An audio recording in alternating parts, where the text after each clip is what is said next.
अम्मा जी, कभी मेरे बारे में भी सोच लिया करो। पिछले 15 मिनट से निर्मला जी फोन पर अपनी बेटी से बातें कर रही थी। सुनंदा कमरे में आकर चाय का कप टेबल पर रख गई, पर निर्मला जी की बातें थी कि खत्म ही नहीं हो रही थी। सुनंदा वापस रसोई में आ गई और अपना कप लेकर बाहर सोफे पर आकर बैठ गई। थोड़ी देर पहले तक सासू माँ रसोई में आकर खुशी खुशी बता रही थी कि क्या क्या बनाना है, लेकिन सुनंदा के एक सवाल ने सब कुछ पलट कर रख दिया और उस एक सवाल के कारण काफ़ी हंगामा हो गया और निर्मला जी ने सुनंदा को बहुत कुछ सुना दिया। सुनंदा ने आज उन्हें सच का आईना दिखा ही दिया, पर कई बार ऐसा होता है कि इंसान खुद गलती करता है और अपनी गलती मानता भी नहीं। बस वही हाल निर्मला जी का था। पिछले 2 दिन से निर्मला जी क्या बनाना है, कितना बनाना है, समझाए जा रही थी। आखिर निर्मला जी इस घर की मुखिया जो ठहरी। उनके इस घर में उनका बड़ा बेटा पवन, बहू सुनंदा और उनके 2 बच्चे सुनय और निधि रहते हैं। वही छोटा बेटा सचिन अपनी नौकरी का बहाना कर पत्नी सुनीता और बेटी अवनी के साथ इसी शहर में कुछ ही दूरी पर रहता है। एक बेटी भी है गरिमा, जिसकी शादी हो चुकी है और वो अपने ससुराल वालों के साथ इसी शहर में रहती है। अब आते हैं असल मुद्दे पर। कल शीतलाष्टमी है। इस दिन सब लोग ठंडा खाना ही खाते हैं। इस कारण घर के सभी सदस्य कल ठंडा खाना ही खाएंगे, इसलिए कल के खाने की तैयारी की आज ही करनी थी।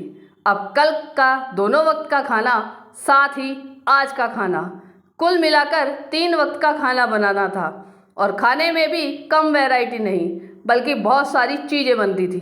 2 तरह की सब्जी, पुए, पूरी, दही बड़े, नमकीन मठरी, मीठी पेठे, मूंग दाल, गुंजिया, 2-3 तरह की चटनियाँ, शक्कर पारे आदि।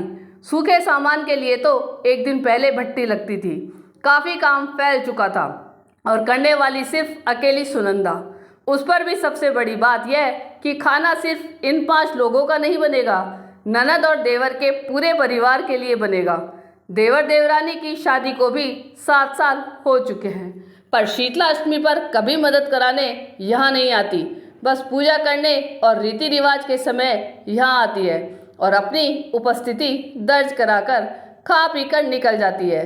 जाते जाते शाम का खाना भी पैक करा ले जाती है। वही ननद की शादी को भी 13 साल हो चुके हैं, पर निर्मला जी का नियम है कि वो बेटी के घर खाना जरूर भेजती हैं। ननद के पूरे परिवार के लिए दोनों टाइम का खाना यहाँ से पैक होकर जाता है, इसलिए ननद रानी को भी शीतला अष्टमी पर ज़्यादा मशक्क़त नहीं करनी पड़ती। वो तो बस रोटी राब बनाकर रख देती है और उसी से दूसरे दिन दोनों सास बहू पूजा कर लेती है, क्योंकि पता है खाना तो उसके मायके से आ जाएगा। अब बची निर्मला जी। हाँ, वो रसोई मदद करने ज़रूर आती है, पर थोड़ा उम्र का तकाजा है और थोड़ा सास होने का रौब, इस कारण मदद कम करती है और ताने ज़्यादा मारती है। और सुनंदा सब कुछ सुनकर भी परिवार वालों की खुशी के लिए चुपचाप काम कर लेती थी। लेकिन इस बार सुनंदा की तबीयत ठीक नहीं थी। उसे आए दिन माइग्रेन की शिकायत हो रही थी। कल भी भट्टी चालू थी, लेकिन कल सुनंदा को माइग्रेन की समस्या हो गई, जिस कारण से ज़्यादा कुछ नहीं बन पाया। कुछ सूखा सामान बन चुका था, लेकिन अभी भी काफ़ी सूखा सामान बाकी था। ऊपर से आज ही सारा काम पूरा करना था, क्योंकि सामान पैक होकर ननद के घर जाना था। सुबह सुबह ननद का फ़ोन आया तो सुनंदा से बोली, भाभी खाने में क्या क्या बना लिया? दीदी बहुत सिर दर्द हो रहा है, कल रात को भी माइग्रेन की दवाई खाई थी, आज भी समस्या हो रही है, समझ नहीं आ रहा है कैसे बना पाऊंगी। अगर आप आ जाती तो थोड़ी मदद मिल जाती। सुनंदा ने भी सपाट शब्दों में कहा, अरे भाभी, मैं आपकी मदद करने आऊँगी तो मेरे ससुराल वाले क्या कहेंगे? इससे अच्छा आप छोटी भाभी को फ़ोन कर लो। कहकर ननद ने फटाफट फ़ोन रख दिया। उसकी बात सुनकर सुनंदा को बहुत बुरा लगा। फिर भी उसने हिम्मत करके निर्मला जी से कहा, मम्मी जी, मेरी तबीयत ठीक नहीं है, मैं इतने लोगों का खाना अकेले नहीं बना पाऊंगी। आप सुनीता को बोल दीजिए, वो आ जाएगी तो थोड़ी मदद मिल जाएगी। उसकी बात सुनकर निर्मला जी ने कहा, तो तू कौन सा अकेली खाना बनाती है? मैं भी तो तेरी मदद करती हूँ। ऊपर से तूने मेरी बेटी को भी मदद के लिए बोल दिया। थोड़ी सी शर्म भी नहीं आई। उसके ससुराल वाले क्या सोचेंगे? निर्मला जी की बात सुनकर सुनंदा हैरान रह गई। आज पहली बार ननद से मदद के लिए सवाल क्या किया, उसने इतनी जल्दी अपनी माँ को फ़ोन भी कर दिया। पर फिर भी बोली, मम्मी जी ये सब बात की बात है, अभी तो आप सुनीता को फ़ोन लगाइए। मैं क्यों फ़ोन करूं? तू खुद ही कर ले। छोटे ननद और देवर सुहा नहीं रही तुझे। घर की बड़ी बहू है तू। अरे साल में उनके लिए एक बार खाना बना लेती तो कोई फर्क थोड़ी ना पड़ता। सासू माँ भी बड़बड़ाती हुई सोफे पर बैठ गई। आखिर सुनंदा ने ही अपनी देवरानी को फ़ोन किया और जानबूझकर फ़ोन स्पीकर पर रख दिया। सुनीता, तू आज आ जाती तो अच्छा होता, मेरी थोड़ी मदद हो जाती। मुझे बहुत सिर दर्द हो रहा है। इतने लोगों का खाना शायद मैं नहीं बना पाऊंगी। अरे भाभी, आप पहले फ़ोन करती तो मैं ज़रूर आ जाती। अभी फ़िलहाल तो मैं अपने मायके आई हुई हूँ। यहाँ माँ की तबीयत थोड़ी खराब है, कहकर उसने भी फ़ोन रख दिया, क्योंकि वह जानती थी कि कैसे भी करके सासू माँ सुनंदा से खाना बनवा ही लेगी। सुनंदा ने सासू माँ की तरफ देखा तो उन्होंने सुनंदा को ही ताना मारते हुए कहा, अरे उसकी माँ की तबीयत खराब है तभी नहीं आई, वरना तेरी तरह कामचोर नहीं है वो। अरे मेरी छोटी बहू तो गुणों की खान है। सुनंदा को निर्मला जी की बात बुरी तो बहुत लग रही थी, इसलिए उसने साथ ही साथ सुनीता के मम्मी को फ़ोन लगा दिया और उनका फ़ोन भी स्पीकर पर रख दिया। जब उधर से उसकी मम्मी ने फ़ोन उठाया तो सुनंदा ने कहा, नमस्ते आंटी जी, कैसी हैं आप? बस बेटा मैं ठीक हूँ। कल शीतलाष्टमी है तो उसकी तैयारी कर रही हूँ। अच्छा, क्या आप सुनीता से बात करवा सकती है? मुझे कुछ ज़रूरी काम था। अरे बेटा, सुनीता यहाँ कहाँ, कल शीतलाष्टमी आपके घर में भी तो है, तो कितना काम होता है आपको तो पता ही है। मेरी बेटी तो वैसे भी बहुत मेहनती है, हर साल कितना अच्छा अच्छा खाना बनाती है। पिछले साल मैंने मूंग दाल खाया था उसके हाथ का। बस एक निवेदन करती हूँ बेटा, तुम भी मेरी बेटी जैसी हो, थोड़ा मेरी बेटी की मदद भी कर दिया करो। वो अकेली इतना कुछ कैसे करेगी? वैसे भी आपकी मम्मी जी का स्वभाव कितना सख्त है।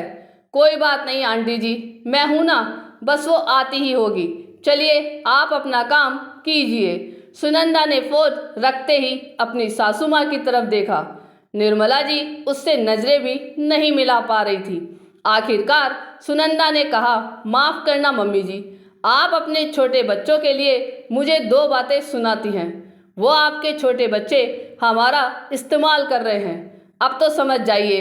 पर अब मैं उन लोगों के लिए खाना नहीं बनाऊंगी। मुझसे जितना बन पड़ेगा मैं अपने परिवार के लिए बना लूँगी। इसके अलावा मैं किसी चीज़ को हाथ भी नहीं लगाऊंगी। उन लोगों से कह दीजिए कि अपने खाने का बंदोबस्त खुद कर ले। अरे उस निकम्मी बहू को तो छोड़, मेरे बारे में इतना झूठ बोलती है, पर मैं इतने सालों से अपनी बेटी के ससुराल खाना भेज रही हूँ। अगर इस बार नहीं भेजूंगी तो उसके ससुराल वाले क्या सोचेंगे?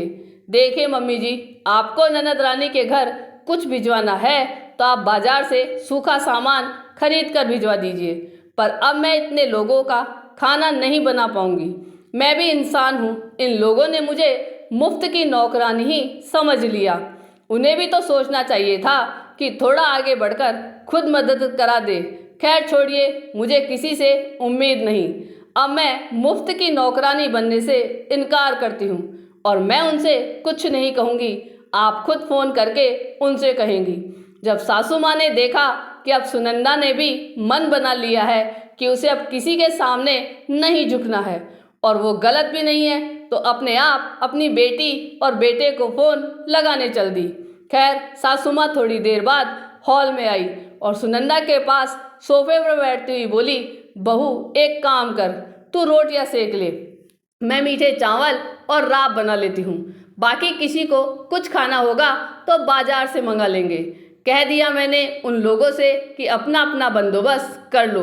और रही बात गरिमा की, तो सूखा सामान बाजार से खरीदकर उसके घर भिजवा देंगे, कहकर सासू माँ रसोई में चल दी और पीछे पीछे सुनंदा भी खुद को बधाई देते हुए आखिर उसने खुद को इस्तेमाल होने से रोक दिया था। आपको ये कहानी कैसी लगी, ये कमेंट करके ज़रूर बताइएगा। चैनल पे नए हो तो सब्सक्राइब जरूर कीजिएगा और वीडियो को लाइक और शेयर कीजिएगा। धन्यवाद।